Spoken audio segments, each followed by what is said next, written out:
Si anak tadi sudah menerima kebenaran dari kita. Lalu karena kita tidak melakukannya, lalu apa yang kita sampaikan itu dia coret lagi. Ini yang dulu dibahasakan. Tutburi Handayani. Allahu, Allahu, Allahu, Allah. Nabi Sulaiman dengan demikian belajar. Kalau tadi pertama sekedar bersama, sekarang lebih tinggi daripada itu. Belajar sekaligus berpartisipasi. Makanya pendidikan itu bukan hanya memberikan informasi kepada si terdidik atau anak didik atau murid atau mahasiswa, tetapi juga memberikan keteladanan. Tak hanya sampai di keteladanan, tetapi juga melibatkan dia di dalam sesuatu yang sepatutnya dia teladani. Mengajarkan anak atau murid salat berjamaah. Bukan hanya kita ngomongin salat berjamaah itu nak lebih baik 27 kali lipat dibandingkan salat sendiri.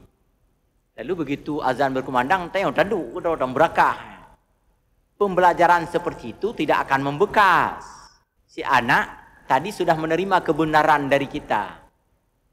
Lalu karena kita tidak melakukannya, dia koreksi cepat-cepat itu. Dalam kepalanya itu ada fungsi korektif. Lalu apa yang kita sampaikan itu dia coret lagi. Ila alam gitu. Oh hana betulnya. Kenapa? Karena kita tidak melakukannya. Tapi ketika kita bilang, nak, kita salat berjamaah. Begitu azan berkumandang, langsung kita bangun. Pergi untuk salat berjamaah. Si anak mengikuti, melihat, meneladaninya. Cukupkah dengan melihat dan meneladaninya? Tak cukup. Apalagi melibatkan dia di dalamnya. Ini yang dulu dibahasakan. Walaupun ini dari orang sana, awak belah di laut. Tutburi Handayani. Kajarung dah dengar istilahnya. Tapi artinya bagus. Mendorong dia ke depan.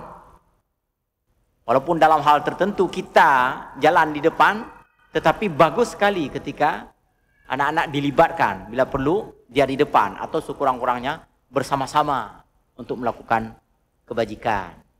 Ini pembelajaran. Nabi Sulaiman mengecap semua itu, mendapatkan semua itu dari orang tuanya. Ya.